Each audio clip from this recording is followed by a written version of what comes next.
پاکستان میں کورونا سے مزید 16 مریضوں کا انتقال، اموات 253 ہو گئی، مریضوں کی تعداد 11,940، پنجاب میں 5,046، سندھ میں 3,945، خیبر پختونخوا میں 1,708، بلوچستان میں 656، گلگت بلتستان میں 307، اسلام آباد میں 223، آزاد کشمیر میں 55 مریض، اب تک 2,755 مریض صحتیاب ہو چکے ہیں۔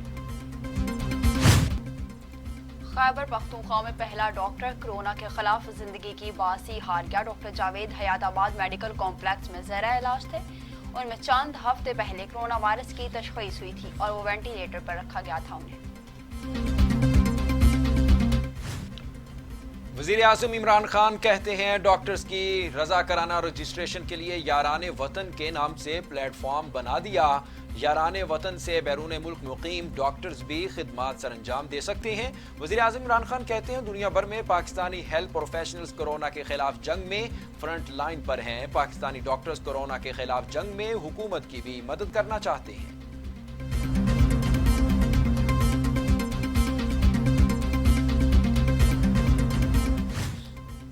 ملک بھر میں آج رمضان المبارک کا پہلا روزہ۔ لاک ڈاؤن کے باعث سحری کی رونقیں مانند بڑھ گئی۔ لاہور اور کوئٹہ سمیت متعدد شہروں میں سحری رفتاری ہوٹلز کھلے رہیں گے۔ شہریوں کو صرف کھانا اور پارسل لے جانے کی سہولت ہوگی۔ کراچی میں ہوٹلز اور دکانیں بھی بند، لاک ڈاؤن پر سختی سے عمل درآمد۔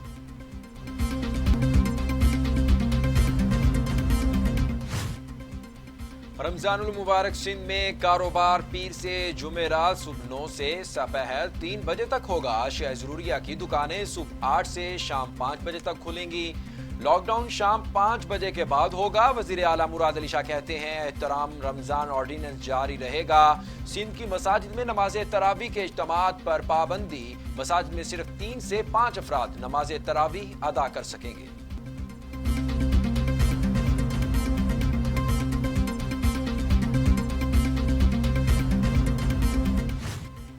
پنجاب میں سحری کے اوقات میں دکانیں کھولنے کی اجازت دے دی گئی۔ وزیر اعلیٰ پنجاب سردار عثمان بزدار کہتے ہیں کہ لاک ڈاؤن میں توسیع کا فیصلہ اجتماعی مشاورت سے کیا گیا۔ کورونا کا پھیلاؤ روکنے کے لیے لاک ڈاؤن میں توسیع کا فیصلہ ناگزیر ہے۔ اس کے لیے پنجاب میں بھی لاک ڈاؤن میں 9 مئی تک کے لیے توسیع کر دی گئی ہے۔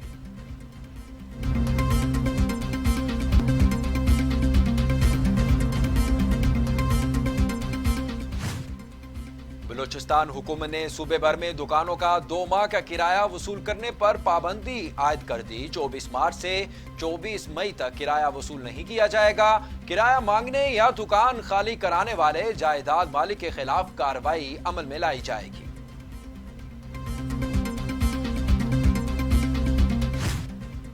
وزیر خارجہ شاہ محمود قریشی کہتے ہیں کورونا وائرس صرف طبی نہیں، معاشی چیلنج بھی ہے۔ دنیا کو مل کر وبا کا مقابلہ کرنا ہوگا۔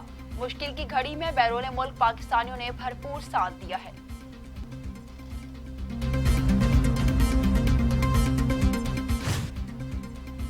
لاہور ہائی کورٹ نے کرونا وائرس سے بچاؤ کے لیے ڈاکٹروں کو حفاظتی آلات کی عدم فراہمی سے متعلق درخواست مسترد کر دی۔ محکمہ صحت کو بدنامی کا سبب بننے والے ڈاکٹروں کے خلاف قانون کے مطابق کارروائی کرنے کی اجازت بھی دے دی۔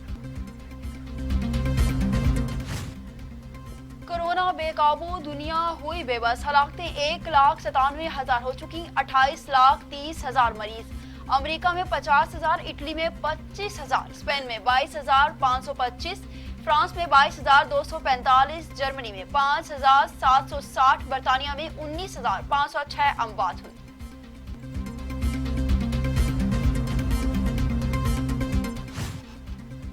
برطانیہ سے تعلق رکھنے والی 2 جڑواں بہنیں کرونا وائرس کا شکار ہو کر دنیا سے گزر گئیں۔ 37 سالہ کیٹی ڈیوس کا چند روز قبل ساؤتھ ملٹن جنرل اسپتال میں انتقال ہوا اور ان کی جڑواں بہن اور سابق نرس ایما ڈیوس کا بھی اسی اسپتال میں کورونا کے باعث انتقال ہو گیا۔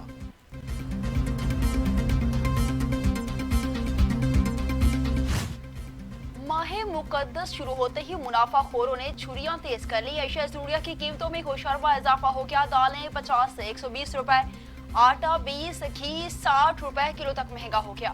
پھل، کھجور، سبزی کی قیمتیں بھی آسمان سے باتیں کرنے لگی ہیں۔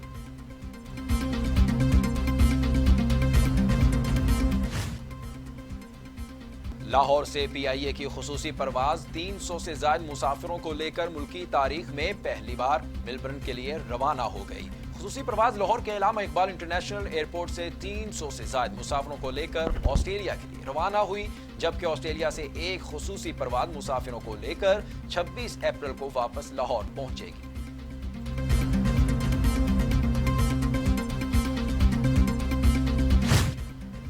حکومت کا نیا نیب ترمیمی آرڈیننس لانے کا فیصلہ، جبکہ ختم ہونے والے آرڈیننس کی پارلیمنٹ سے توثیق نہ کروانے کا فیصلہ بھی کیا گیا۔ وزارت قانون نے نیب ترمیمی آرڈیننس کی تیاری پر کام شروع کر دیا۔ نئے آرڈیننس میں کئی شقوں میں ترامیم کی جائیں گی۔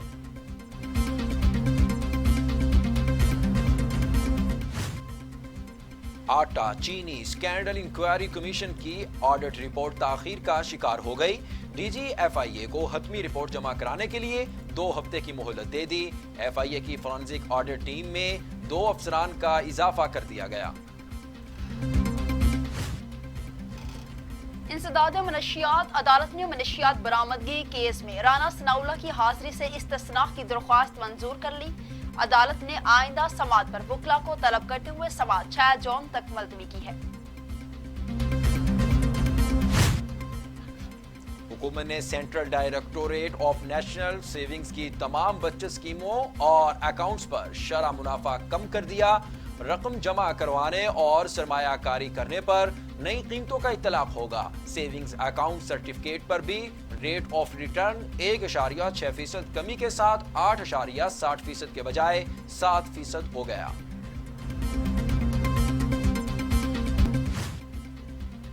حکومت پاکستان کے ادارے national transmission and dispatch company کو عالمی ثالثی بلیٹن میں ایرانی کمپنی کے خلاف بڑی فتح حاصل ہوئی۔ عالمی ثالثی عدالت نے پاکستان میں ایک منصوبے کو نامکمل چھوڑنے پر ایرانی کمپنی کو 72 کروڑ روپے انٹرسٹ ہرجانہ ادا کرنے کا حکم دے دیا ہے۔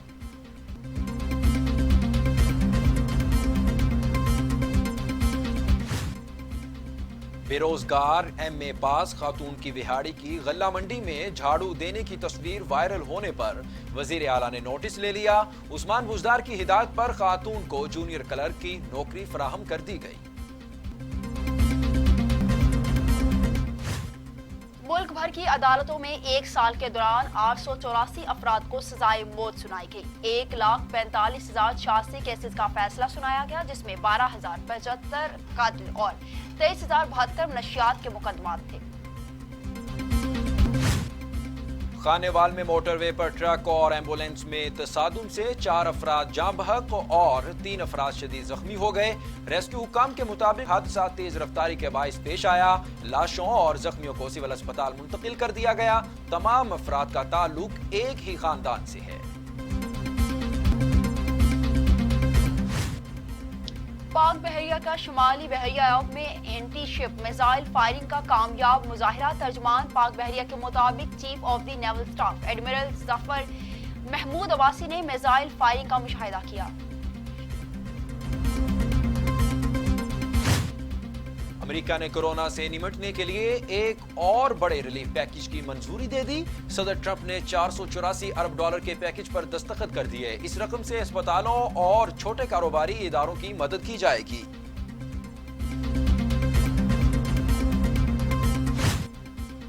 سعودی عرب میں جرم پر کوڑے مارنے کی سزا ختم کرنے کا فیصلہ۔ سپریم کورٹ کے جنرل کمیشن کے فیصلے کے تحت کوڑے مارنے کی سزا کو قید یا جرمانے دونوں میں سے تبدیل کر دیا جائے گا۔ یہ شاہی فیصلہ انسانی حقوق سے متعلق اصلاحات میں توسیع کا حصہ قرار دیا گیا ہے۔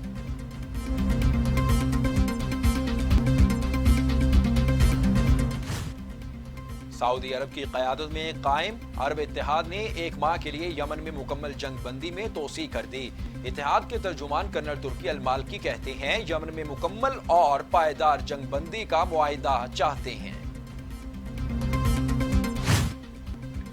اور قومی ویمن کرکٹ ٹیم کی کھلاڑی سابق کپتان ثنا میر نے ریٹائرمنٹ کا اعلان کر دیا ہے۔ 15 سالہ کیریئر میں ثنا میر نے 226 بین الاقوامی میچز میں شرکت کی۔ انہوں نے 137 عالمی میچز میں پاکستانی ٹیم کی کپتانی بھی کی ہے۔